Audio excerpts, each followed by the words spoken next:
Taste the Daily. Dindigul மாவட்டம் ஆயக்குடி அருகே பழனிக்கு பாத யாத்திரையாக செல்லும் முருக பக்தர்களுக்கு இஸ்லாமியர்கள் மருத்துவ உதவி அளித்து வரும் நிகழ்வு நெகிழ்ச்சியை ஏற்படுத்தியிருக்கிறது. இது குறித்தான விவரங்களை செய்தியாளர் பாலாஜியிடம் கேட்கலாம். பாலாஜி, விரிவான விவரம். வணக்கம் ஷாம். பழனியில் முருக பக்தர்களுக்கு இஸ்லாமியர்கள் மருத்துவ உதவி மற்றும் மத நல்லிணக்கத்தை வலியுறுத்தி மருத்துவ சேவை வழங்கப்பட்ட சம்பவம் நிகழ்ச்சியை ஏற்படுத்தியுள்ளது. திண்டுக்கல் மாவட்டம் பழனியில் தைப்பூச திருவிழா கடந்த 5ஆம் தேதி துவங்கி நடைபெற்று வருகிறது. முக்கிய நிகழ்வான முத்துக்குமாரசாமி வள்ளி தெய்வான திருக்கல்யாணம் நாளையும் திருத்தேரோட்டம் நாளை மறுநாளும் நடைபெற உள்ளது.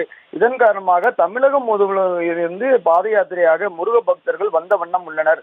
பழனி அடுத்த ஆயக்குடி அருகே திண்டுக்கல் சாலையில் நடந்து வரும் முருக பக்தர்களுக்கு இஸ்லாமியர்கள் மருத்துவ உதவிகள் செய்து வருகின்றனர். காகிதம் இல்ல தரக்கட்டளின் நிறுவனர் அஜ்மத் அலி மற்றும் ஆயக்குடி ஜமாத் சார்பில் மருத்துவ முகாம் அமைக்கப்பட்டு பக்தர்களுக்கு கால் வலியை போக்கக்கூடிய மருந்துகள் மற்றும் முதலுதவி சிகிச்சை அளிக்கப்பட்டு வருகிறது. இஸ்லாமியர்கள் நெடுந்தூரம் முருக பக்தர்கள் நெடுந்தூரம் நடந்து வருவதை அடுத்து இஸ்லாமியர்கள் முருக பக்தர்களுக்கு கால்களில் மருந்துகளை தடவிவிட்டு சேவைகளை செய்து வருகின்றனர். மத நல்லிணக்கத்தை வலியுறுத்தும் வகையில் இந்துக்கள் இஸ்லாமியர்கள் ஒற்றுமையாக பறைசாற்றும் வகையில் மருத்துவ முகாம் அமைத்து கடந்த 3 ஆண்டுகளாக நடத்தி வருகின்றனர். இது திருப்பரங்குன்றத்தில் மத நல்லிணக்கத்தை சீர்குலைக்கும் வகையில் விரும்பத்தக்க நிகழ்வு நடைபெற்று வரும் நிலையில் 3ஆம் படை வீடான பழனியில் இஸ்லாமியர்கள் முருக பக்தர்களுக்கு சேவை செய்யும் நிகழ்வு பாராட்டையும் பெற்று வருகிறது.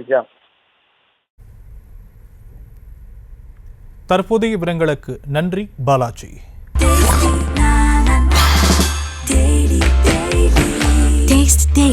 Taste the Daily.